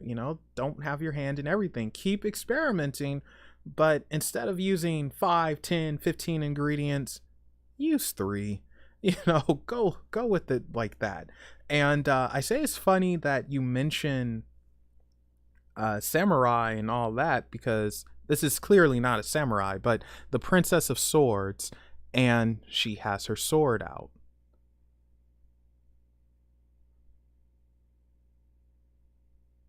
Because you need to go slow and you need to calm down. So the Princess of Swords here, swords being air element, this is caution. For me, this is caution. Caution in the wind. Don't throw caution into the wind. This is swords being air, where your mind is. This is almost like listen to your intuition. Trust yourself more. Have more confidence in yourself. And when something feels off, it's off. When it feels right, it's right. But don't throw caution to the wind. It's okay to have your sword out at the ready. And it's okay to trust your intuition. Oh, yeah, that's a good way of putting it, Maeve. We'll go with that. What Maeve said. He's smart. He knows how to say it. Oh, the lighting has changed in here. The sun has moved. Brilliant.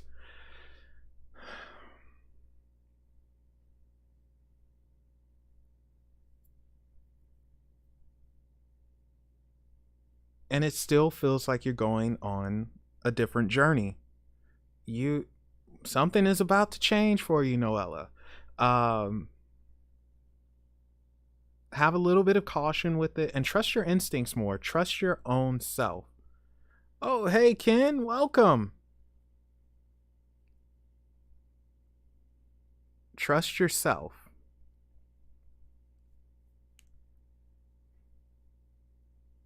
Trust your instincts and be ready. So I think you're also going to be tested. It's always a test for some reason, but I do think you're going to be tested. And that brings us to the Ten of Swords. So the Ten of Swords looks more intimidating than it actually is.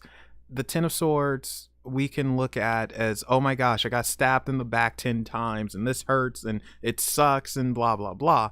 But I like to see it as pain, suffering, confusion has come to an end. And it's not as bad as it seems, because tomorrow the sun's going to come up. Tomorrow is another day, meaning that you are going to have another chance tomorrow. Don't try to do everything at once. You have time. You have time. Doing too much at once tires you, it burns you out, and it might even lead to a depression. Well, okay, we'll go with what Dahl said. It could be acupuncture as well. So,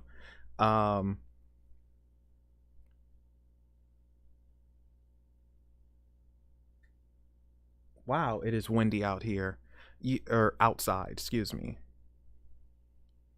Yeah, you really just need to take your time and just focus on one or two things at a time. I say one or two things because it's no way you're going to focus on one thing. It's just not happening. You can't focus on one thing because I think so much stuff catches your interest and you jump around. It's like, ooh, what does this do? Ooh, what does this do? Who do you remind me of? You remind me of freaking Dee Dee from Dexter's Lab, where it's like, ooh, what does this button do? And I think you need to just stop that and focus. Oh my gosh, you need to focus on one or two things. That's it. Master that craft and realize you'll have time to learn everything you want to learn. Yeah, Dee Dee. You'll have time to learn what you want to learn. If you think you have no time, that's just not true. Tomorrow, you always have tomorrow. And I'm going to actually say, make sure you take time to relax as well. That's the other thing. It feels like you need more rest and relaxation. It's like your head goes a mile a minute or some mess. Now, these last two cards are interesting because we have the Seven of Pentacles. And I almost see the Seven of Pentacles as working hard. And then you have the Nine of Cups. And I almost see this as kind of showing off in other decks anyway. So, Seven of Pentacles, you're not supposed to ask someone their age. Doll, what is wrong with you? You don't ask a lady their age. Good Lord, if you're going to ask your age, you state yours first.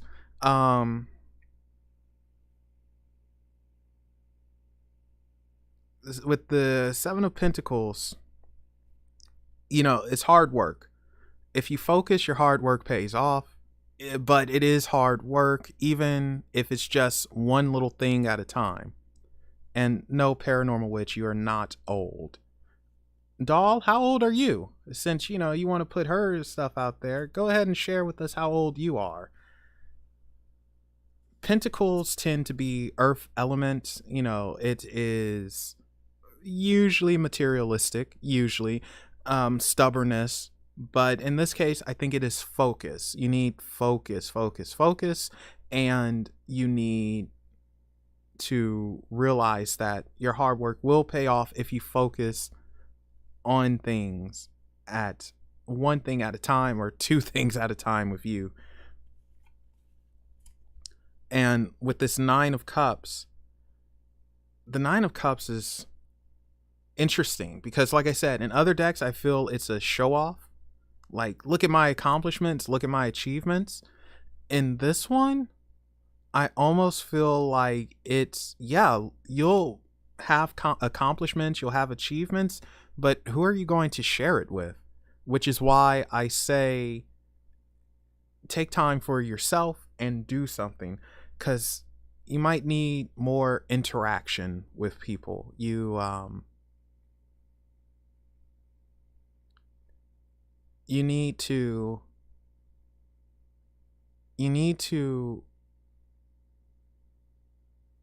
go for your accomplishments, your achievements, but make sure you're not ostracizing yourself while doing so. I don't know if you have a group of friends who's into this stuff or a community or whatever, but do things with them, because I am worried about isolation in the future. Don't isolate yourself because what? Okay. Don't isolate yourself because you're so interested in learning and understanding and all of that. That's something to be aware of, because you want to share your achievements and not just have them and it's only you looking at them. Okay, so there we go.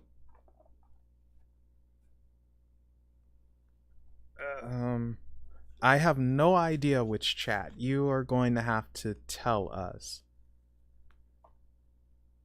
I will do one more pool. And for this one, we'll go back to a movie. So if you're interested in a reading, then guess the movie and you might get it. And let's see.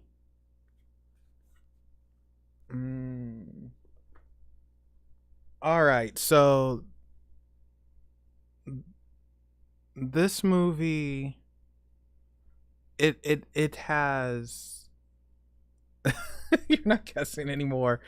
This one will be easy. It came out originally. Did it star Spencer Tracy? I'm trying to think who was the original star of it.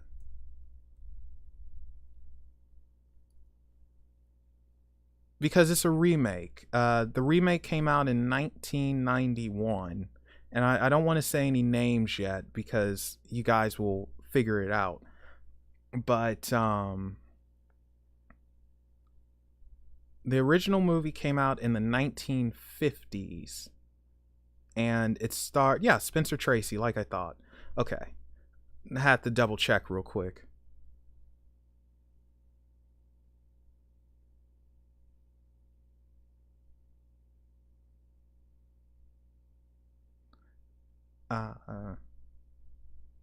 All right.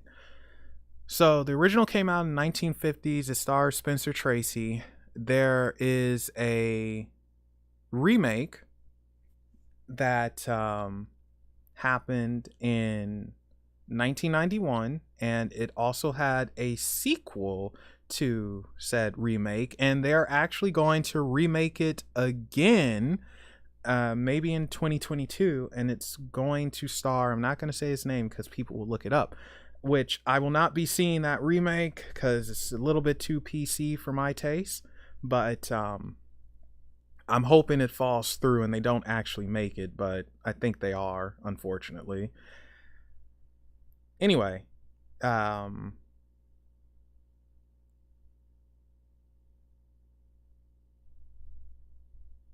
wow, lighting. Oh no, we're getting darker. Not the House of Wax, not Silence of the Lambs, not Mr. Hyde. No, not Mr. Hyde. Let's see.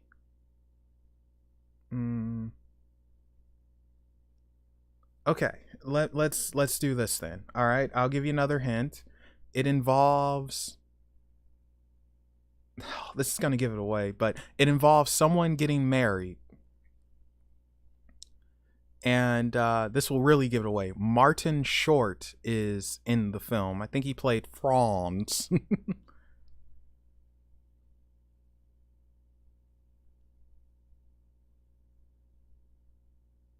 Something about Martin Short is not. Oh, dog got it. Yeah, Martin Short is not in Something About Mary. Martin Short's a comedian. Anyway, yeah, Father of the Bride. Father of the Bride. So, starring, the original movie came out in 1950, starring Spencer Tracy. The remake came out in 1991, starring Steve Martin. And then, of course, they had a sequel to that, Father of the Bride Part 2, and they are remaking Father of the Bride. Well, you gotta watch the good movie. Oh, doll, you cheated. Okay, well, okay, whatever. I didn't say don't watch or whatever. But anyway, all right, doll, you get your choice of the Thoth, the Brady, Druidcraft, Llewellyn, Rider White, or Tarot of Dreams, or Rackham. Pick your poison.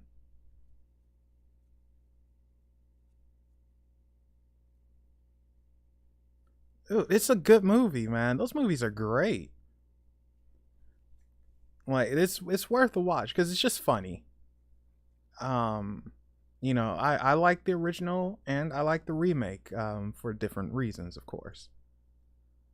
The one where you saw Pearl. Okay, so you want the Tarot Dream, the newest deck.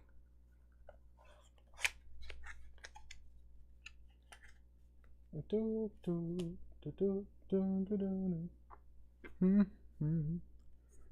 right.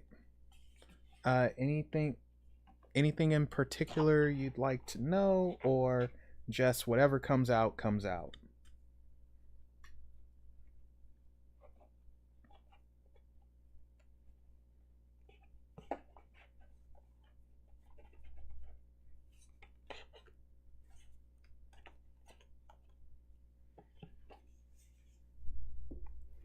So still learning this deck, but I quite like it. This is a very, very beautiful deck by Chiro, someone I can't necessarily.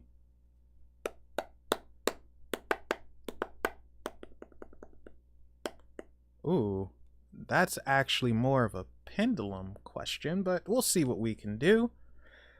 Message from Haku about why he was not coming through.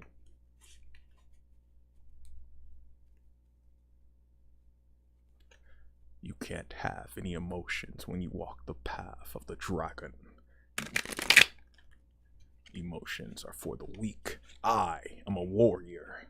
And when you reach that state, you will know everything you need to know.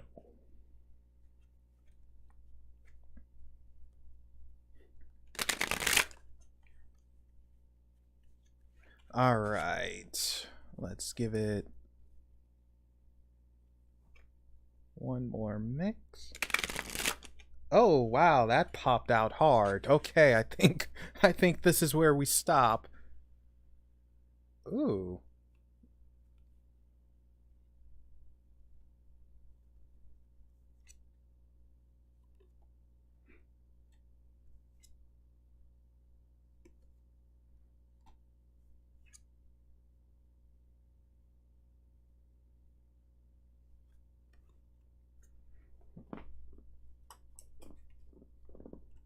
That's interesting.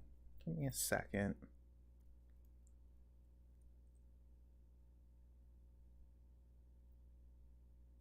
Oh wow, I got this all tangled up.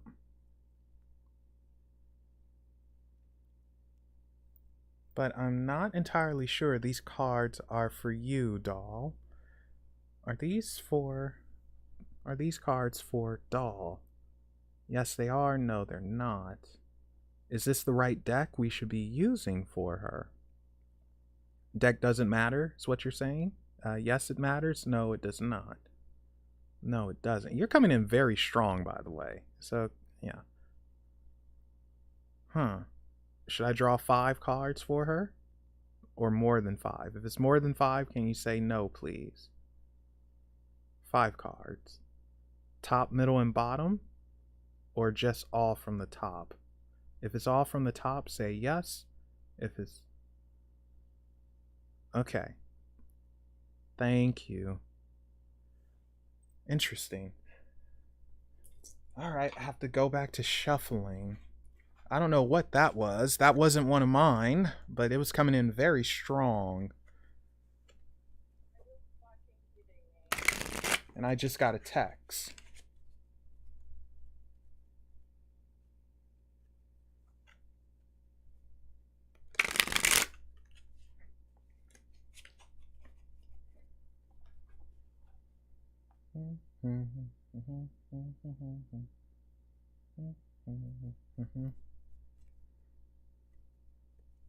This is for Daughters of Lilith.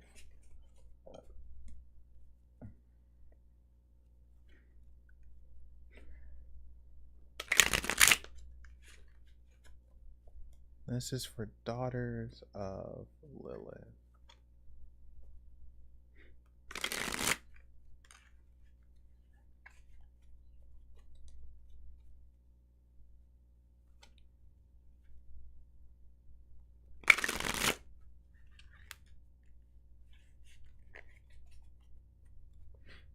Let's give it one more mix. What is the message for her from Haku? What is the message for her from Haku on why it's been harder to communicate? I'll say that. That's what it feels like. Not that communication is stopped, it's just harder to communicate. One more? One more. Okay. Give it one more. Wow. All right, so I think 4 cards just shot out. 4 cards just shot all the way out. So we'll just pick a 5th one here. And let's see what we got. Well, yeah, I figured it was a guy. It sounds like a guy's name. And I immediately thought about Samurai Jack. All right.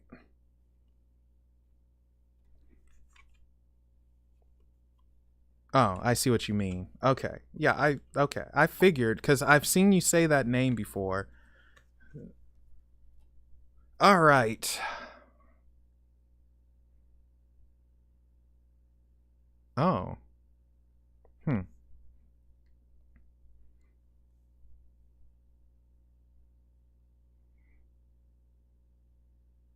Distraction.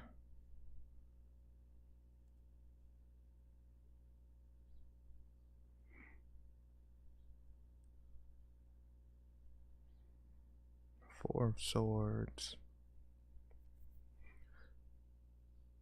5, 4, 4, 5.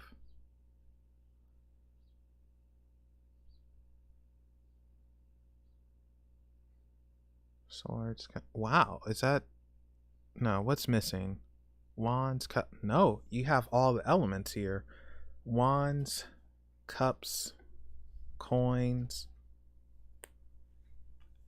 I'm checking something real quick. I want to check Kabbalic meaning of this thing real quick, because it's kind of weird and I'm not really into the Kabbalah.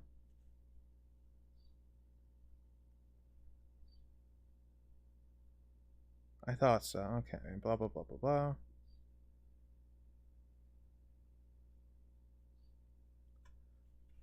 Oh. Distraction. That's distraction. Then what is this? Okay, so... we have the Two of Wands. And this is planning. Usually it's planning. whereas the Three of Wands is putting into action. So it's like, I plan to see the world with you, that's the 2, but actually seeing the world with you is the 3. So there's planning here. There's still planning, some type of planning to see the world, planning to move on, planning to go here, there, whatever. Plans are in motion, so to speak. But the 5 of Swords, this is defeat. And it's almost like humiliating defeat. So there is a fear here, and it's afraid to put the plans in motion, because what if it doesn't go like we have planned? And right next to that is the 4 of Cups, distraction. Actually, is it distraction? This is so weird, because usually in other decks, the 4 of Cups, like, yes, there is that one cup somewhere that you should be paying attention to, and yet the 3 cups is what has the attention. In this case, this is thought about the 1 and not necessarily paying attention to the 3.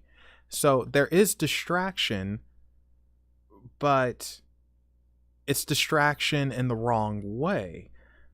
Instead of going towards what he needs to be going to, Mr. Haku, that is, instead of going towards the direction he needs to go to, he's distracted elsewhere. He has what he wants. He whatever it is, he has it. But he's looking elsewhere. He's distracted elsewhere by one freaking thing. It's one thing holding him back, and that's cutting down on the communication.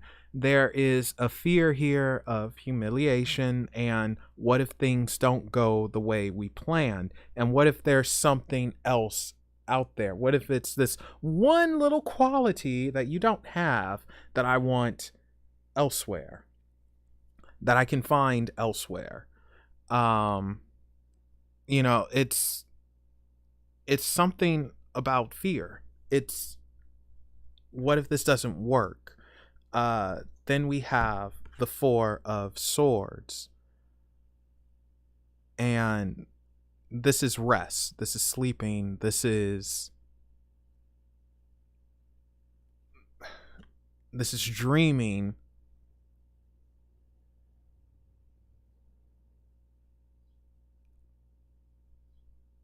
I never said it had anything to do with romance, but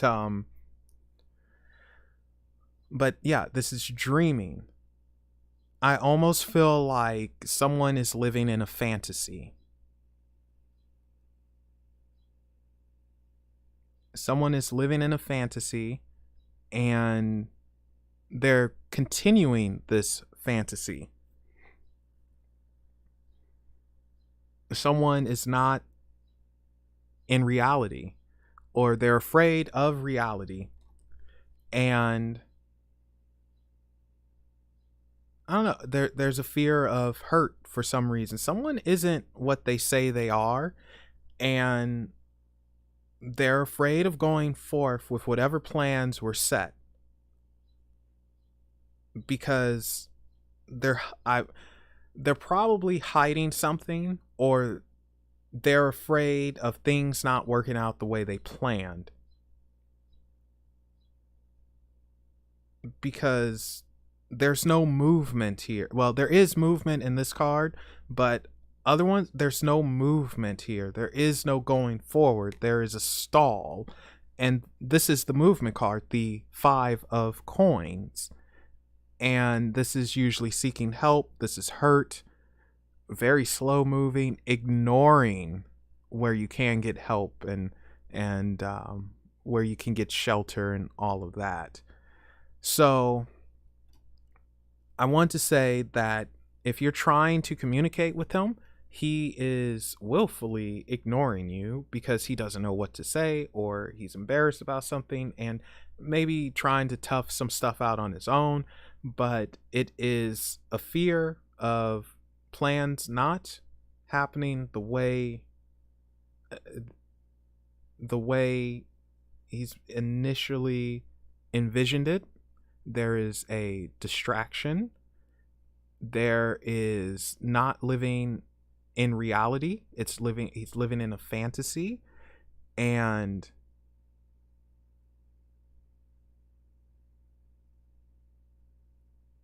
and there is a hurt here. So be prepared to be hurt. I want to say, be prepared to be hurt, because someone isn't what they say they are, or living up to what they should be living up to, because there is a fear of this not being the way it should be, living in a fantasy. And if he has to face reality, it's not going to be the way he described it.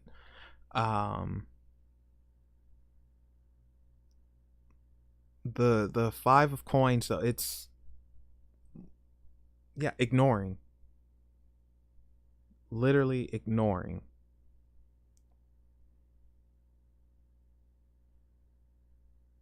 Ignoring what's important, ignoring the help, just ignoring. Like, I'm not gonna, no, I'm just going to ignore it. That's almost what it feels like. I'm gonna draw an oracle card for you, though. Oh, actually, you'll get your choice: Shadow, Oracle of Shadows and Light, or the Emanations. Your pick, doll.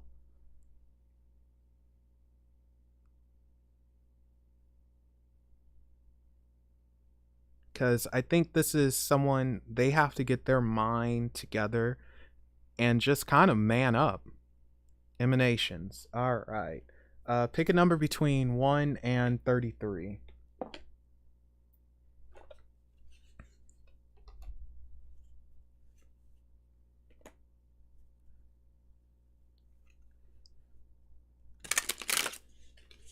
You're an animal.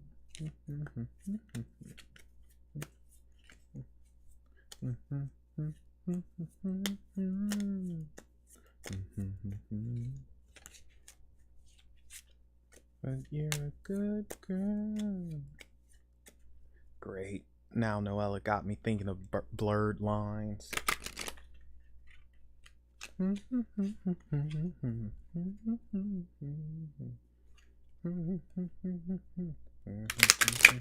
hey, hey. Gosh, I love that song, but man, it's too catchy. All right, 4. 1, 2, 3, 4.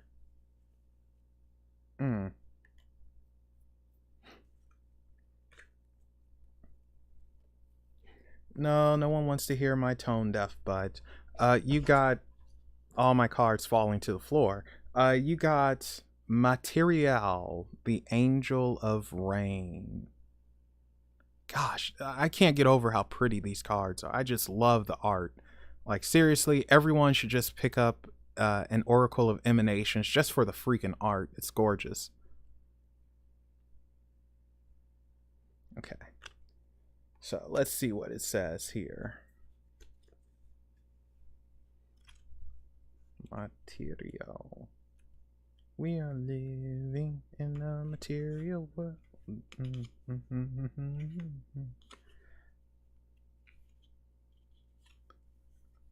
Material's torch is felt, seen, and heard.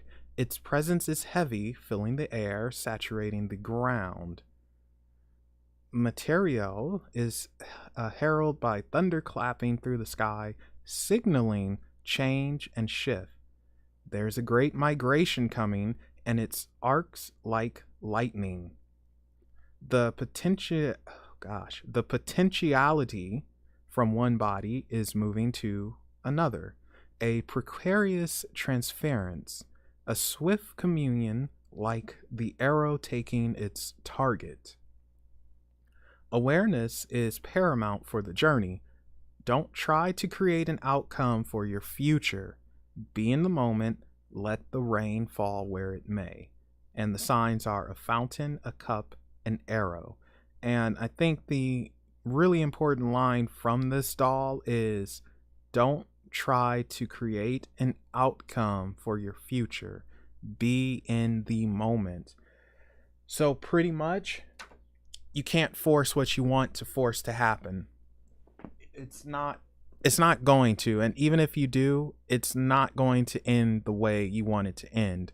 There is something off, and there is someone not living in reality. They're in a fantasy, and they're afraid of plans not working the way they're supposed to work. So in other words, we're looking at a little bit of a talker and not necessarily a doer.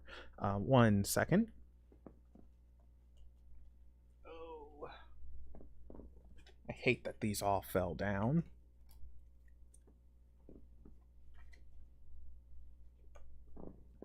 But you are going to have to just kind of tough it out. There we go. All right.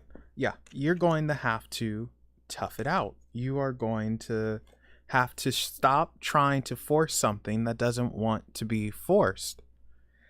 And I know that's probably not what you want to hear, but that's just how it is. You can't force what's not ready to change. And I would be cautious of the reality versus fantasy thing. But other than that, yeah, we will conclude. Where did the booklet go? I dropped that too. No, yes. Where the heck did I just drop everything to? Good lord, I just had it. Oh, I forgot to put this back in. Good gosh, I'm just a mess. Oh, there it is. I put it on the table.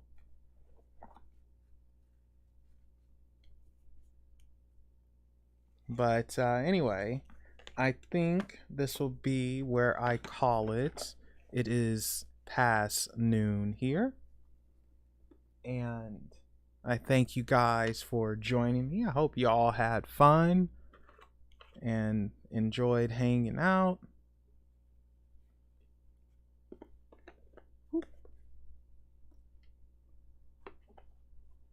And just putting everything up.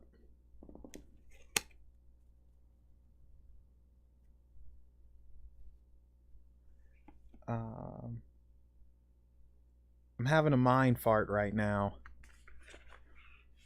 Definitely having a mind fart. This is what happens when you get older. You get senile. But yeah, anyway, I hope you guys enjoyed. Thanks for hanging out with me. Maybe I'll try to do this again next Sunday. Maybe. I don't know. I should say this. I wanted to do a review of the Ghost Town Terror, but honestly, I'm not going to. I don't like it enough to put energy into reviewing it, and I don't hate it enough to make fun of it. So it's just like, ugh. So no review of that. It's just whatever at this point. But anyway, thank you guys again for hanging out, and you all take care, be safe, and I'll see you when I see you. Bye.